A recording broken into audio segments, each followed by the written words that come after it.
Como alguém inteligente, independente e adulta chega ao ponto de duvidar da própria percepção por causa de um relacionamento?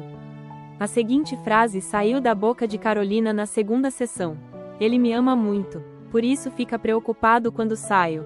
Ela falava com um sorriso pequeno, mas os ombros estavam tensos. 2 meses depois, ela voltou a falar sobre isso. Mas dessa vez, sem sorrir. Eu acho que ele não me ama. Acho que ele me controla." A manipulação em relacionamentos não começa com gritos ou agressões. Começa com pequenas distorções da realidade que, com o tempo, apagam completamente quem você é. E hoje eu vou te mostrar, através da história de Carolina, nome fictício, como o cérebro se adapta à manipulação, como a teoria do apego explica por que algumas pessoas aceitam esse tipo de relação, e o que a psicanálise junguiana revela sobre o processo de perder a si mesmo no outro. Sou a Mônica Rentzing, psicanalista especialista em neuropsicologia e neurociência, e hoje vamos iniciar o primeiro episódio de 5 episódios da série Os Padrões Invisíveis, e explorar a ciência por trás dos relacionamentos manipuladores. Carolina conheceu Ricardo em um aplicativo de namoro. Ele era atencioso, gentil, romântico. Mandava mensagens de bom dia e boa noite. Perguntava como tinha sido o dia dela. Parecia genuinamente interessado. "Finalmente alguém que se importa de verdade", ela relatou em uma consulta toda feliz. Nos primeiros meses, ele era perfeito. Flores sem motivo, jantares planejados nos mínimos detalhes, elogios constantes, mas aí começaram as pequenas coisas. Primeiro, foram comentários sutis: "Você vai sair com essa roupa? Não acho que está parecida com você? Não sabia que você era tão próxima desse amigo. Vocês conversam muito, né? Sua família é meio intensa. Você sempre volta estressada de lá." Cada frase despertou um gatilho e Carolina começou a mudar. A roupa, as amizades, a frequência com que via a família. Não porque ele pediu, ela fazia questão de reforçar para si mesma e para os outros. "Eu mudei porque faz sentido, né? Se ele fica incomodado, é porque se importa comigo." 6 meses depois do início do relacionamento, Carolina quase não saía sozinha. Checava o celular compulsivamente. Pedia permissão para tomar decisões simples. Tudo sem perceber. E quando eu perguntei: "Como você se sente nessa relação?", ela demorou quase 1 minuto inteiro para responder. A demora ocorreu porque ela não sabia mais. Para entender como a manipulação funciona, precisamos entender algo crucial sobre o cérebro. Ele é extremamente adaptável. E isso pode ser usado contra você. Em neurociência, existe um fenômeno chamado normalização da ameaça. Quando você é exposto repetidamente a um comportamento inadequado, que vem acompanhado de afeto, justificativas ou promessas, e o cérebro começa a recategorizar esse comportamento como normal. É um mecanismo de sobrevivência. O cérebro tenta reduzir o conflito cognitivo. E funciona assim: situação inicial, comportamento controlador acontece e o cérebro registra: "Isso não está certo", e desperta a seguinte emoção: desconforto, alerta, e aí o indivíduo cria repetição mais justificativas como os seguintes exemplos: "Ele só faz isso porque me ama", "Todo relacionamento tem problemas", "Eu também tenho meus defeitos", e o resultado é que o cérebro reclassifica: "Isso é normal em relacionamentos." E o alerta é desativado e a nova base linha de pensamento é estabelecida, e aqui está o ponto mais assustador. Cada vez que você aceita um comportamento manipulador, você move a linha do que é aceitável. E o manipulador sabe disso, intuitivamente ou conscientemente. Ele não pede tudo de uma vez. Ele testa limites progressivamente, até você estar em total controle dos desejos dele. Ele começa dizendo: "Me avisa quando chegar em casa", soa como cuidado. Depois, "Me manda sua localização em tempo real", controle disfarçado. Em seguida, "Por que você saiu sem me avisar?", punição por autonomia. Até que ele diz: "Acho melhor você não sair sem mim", isolamento completo. Cada etapa parece uma pequena mudança. Mas o acumulado é a perda total da autonomia. E isso tem raízes profundas na história de apego. Antes de continuar a história da Carolina, deixa eu te fazer uma pergunta. Você já percebeu alguém em um relacionamento onde a pessoa começa a desaparecer? onde ela muda o jeito de se vestir, de falar, de sair, e aos poucos parece deixar de ser quem era. Se você já viu algo assim, ou viveu algo parecido, escreve aqui nos comentários. Porque reconhecer esses padrões é o primeiro passo para quebrar o ciclo. A teoria do apego nos mostra algo profundo: nem todo mundo tem a mesma vulnerabilidade à manipulação. E isso não é culpa da vítima. É resultado de como seu sistema de apego foi programado em cada indivíduo desde a infância. O apego ansioso, que é o padrão de Carolina, surge por medo intenso de abandono, necessidade de validação constante, tendência a tolerar comportamentos inadequados para manter a relação, dificuldade de confiar no próprio julgamento. Por que quem tem apego ansioso são alvos? Manipuladores identificam e exploram o medo de abandono. Eles alternam entre afeto intenso, reforço, e frieza, ameaça de saída, punição. Isso cria dependência emocional intensa. Já no apego evitativo, o padrão surge da seguinte forma: são menos vulneráveis à manipulação emocional, mas pode aceitar manipulação por apatia ou desconexão. A frase, tanto faz, vira porta de entrada para controle. O apego desorganizado demonstra o padrão por maior vulnerabilidade, normalização de comportamentos abusivos e repetição de padrões familiares disfuncionais. A Carolina cresceu com uma mãe emocionalmente instável. A narrativa da Carolina para a própria mãe era que, alguns dias ela era amorosa. Outros dias, fria. Eu nunca sabia qual versão ia encontrar, ela me explicou pensativa. Isso criou em Carolina um padrão: amor é imprevisível. Para manter amor, você precisa se adaptar constantemente. E quando Ricardo começou a fazer exatamente isso, alternar entre amor intenso e frieza punitiva, o cérebro de Carolina reconheceu o padrão.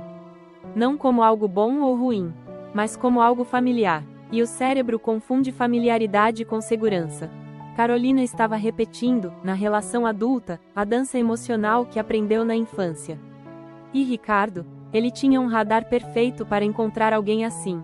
A gota d'água aconteceu em um jantar de família da Carolina. Ricardo tinha permitido, entre aspas, que ela fosse, mas passou a noite inteira mandando mensagens. Tá demorando muito. Quem está aí? Por que você não está respondendo? Achei que você me amasse, não está com saudades de mim? Carolina saiu do jantar no meio, nervosa, pedindo desculpas para a família. Voltou para casa correndo. Quando chegou, Ricardo estava calmo. Quase surpreso. Já chegou? Por que você veio embora? Eu só estava conversando com você, não pedi para você vir embora. Carolina ficou confusa. Ela tinha certeza de que as mensagens eram cobranças. Mas agora, relendo, ele só estava conversando entre aspas. Ela não entendeu o que estava acontecendo e pediu desculpas. Por ter surtado, por ter interpretado mal e por ter sido dramática. Como ela poderia ter sido tão boba? Você sabia que essa situação tem um nome? E o nome é gaslighting. A manipulação não está apenas no que ele faz. Está em fazer você duvidar do que você sente, percebe, lembra. Cria uma confusão mental. Mas algo diferente aconteceu dessa vez na vida da Carolina. A mãe dela ligou no dia seguinte. Preocupada, perguntou por que ela tinha saído correndo. E pela primeira vez em meses, devido à confusão mental, Carolina disse a verdade, porque o Ricardo estava bravo que eu estava com vocês e ele sozinho. E a mãe respondeu: mas você é adulta. Por que você precisa da aprovação dele para estar com a sua própria família? Essa pergunta rachou algo dentro de Carolina. Rachou as certezas, e ela começou a fazer perguntas diferentes para si mesma. Jung falava de persona, a máscara que usamos para funcionar no mundo. Mas em relacionamentos manipuladores, algo doloroso acontece. Você não escolhe sua persona que você vai usar. Ela é moldada pelo manipulador. Veja que a persona de Carolina dentro da relação era a namorada compreensiva, flexível, que não cria problemas. Mas quem era Carolina de verdade, antes do relacionamento? Uma mulher que amava estar com amigos, tinha opiniões fortes, gostava de tomar decisões sozinha e valorizava a família. Tudo isso virou sombra, reprimida, escondida, negada para si mesma. Jung dizia: a sombra é a pessoa que você preferiria não ser. Mas em relacionamentos manipuladores, a sombra vira a pessoa que o outro realmente quer. e que você precisa se esconder para não ser punida. Cada vez que Carolina sentia vontade de sair com amigas e suprimia, a sombra crescia. Cada vez que discordava de Ricardo, mais fingia concordar, a sombra crescia. Cada vez que sentia raiva, mais se forçava a ser compreensiva, a sombra crescia. E a sombra não desaparece. Ela vaza pelas bordas. Em Carolina, vazava como ansiedade constante, insônia, crises de choro, sem motivo, sensação de estar enlouquecendo. O corpo dela estava gritando o que a mente não podia admitir: você está se perdendo. Aqui volta a neurociência com força total. O cérebro preditivo cria expectativas. E em relacionamentos manipuladores, ele cria expectativas tóxicas. Cria um ciclo de 4 fases: a lua de mel, a tensão crescente, o incidente manipulador e por fim reconciliação com justificativa, reiniciando o processo na lua de mel. Vamos detalhar cada um. Fase 1: a lua de mel apresenta afeto intenso, atenção total. E o cérebro registra: isso é amor, liberando dopamina, ocitocina e criando um vínculo forte. Fase 2: a tensão crescente apresenta críticas sutis, distanciamento. E o cérebro registra: algo está errado, fazendo com que a ansiedade aumenta e o comportamento de apaziguamento é ativa. Fase 3: o incidente manipulador apresenta a explosão, controle explícito ou gaslighting. E o cérebro entra em modo de ameaça, surgindo respostas de luta, fuga, congelamento. Fase 4: a reconciliação, justificativa, que se apresenta com as seguintes frases: foi mal, estava estressado, viu o que você fez e acabou me deixou assim. Eu só faço isso porque te amo demais, e você sabe disso. Nesse ponto, o cérebro recebe alívio porque acontece um disparo da dopamina causando alívio. Alívio é recompensa, e o ciclo recomeça. E aqui está a armadilha neurológica. O cérebro não se vicia no amor. O cérebro se vicia no alívio. No contraste entre tensão e alívio. É o mesmo mecanismo de jogos de azar. A incerteza mais a recompensa intermitente cria dependência química. Carolina não estava escolhendo ficar. O seu cérebro estava literalmente viciado no ciclo de forma inconsciente. E sabe o que quebra esse ciclo? A consciência. 3 semanas depois da pergunta da mãe, e de algumas consultas, Carolina fez algo que nunca tinha feito antes. Ela marcou um encontro com amigas. E não avisou o Ricardo com antecedência. Ele ligou 17 vezes durante o jantar. Ela não atendeu, mesmo morrendo de vontade de atender por medo, temor. Ela não sabia ao certo qual sentimento tinha. Quando voltou para casa, ele estava furioso e perguntava aos gritos: onde você estava? Por que não atendeu? Você está me traindo? E pela primeira vez, Carolina não pediu desculpas. Ela disse: eu estava com minhas amigas. E isso não é traição.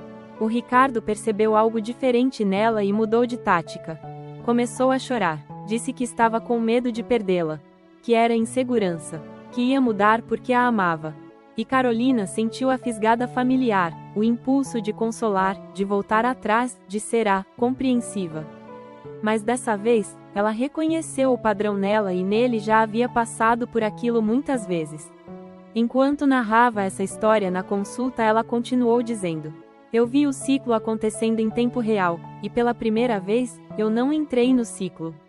Eu não sei onde encontrei forças, mas a verdade é que eu estava muito cansada de tudo aquilo e 2 semanas depois disso terminei o relacionamento. E me disse algo que fique feliz em escutar dela: pela primeira vez em anos, eu sinto que posso respirar fundo. Tipo, completamente. Sem medo de que alguém vá me cobrar por isso. Se você se identificou com Carolina, quero que saiba: manipulação não é amor, controle não é cuidado, ciúme possessivo não é paixão. E você não está louca. Você está presa em um sistema projetado para te confundir. Para facilitar a sua vida, aqui está os 3 sinais de relacionamento manipulador. 1. Você não confia mais no próprio julgamento. Será que eu estou exagerando? Será que o problema sou eu?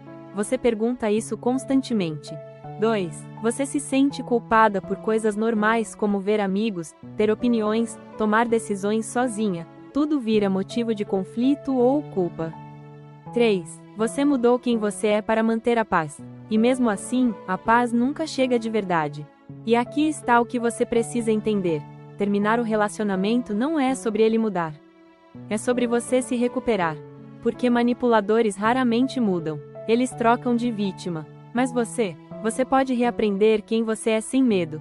Seu cérebro foi treinado para aceitar migalhas. Então você precisa aprender que merece o pão inteiro. Você merece um amor, uma amizade que não exija que você desapareça. Lembre-se que isso também ocorre em amizades. E aqui está algo importante que você precisa entender. Terminar o relacionamento não é apenas sobre ele mudar. É sobre você se recuperar. Porque manipuladores raramente mudam. Eles apenas trocam de vítima. Mas você pode fazer algo diferente. Você pode reaprender quem você é sem medo. Seu cérebro foi treinado para aceitar migalhas emocionais. E agora ele precisa aprender algo novo, que você merece o pão inteiro. Você merece relações onde não precise desaparecer para ser aceita. Você merece amizades, amores e vínculos que não exijam que você se diminua para caber. E é exatamente por isso que eu criei algo que pode te ajudar nesse processo. A oficina da Minha Vida Cuido Eu. Nessa oficina, a gente aprofunda exatamente esses padrões que você viu nesse vídeo. Como reconhecer manipulação emocional. Como identificar padrões de apego que te deixam vulnerável. Como reconstruir sua autonomia emocional. E como parar de repetir relações que fazem você duvidar de si mesma.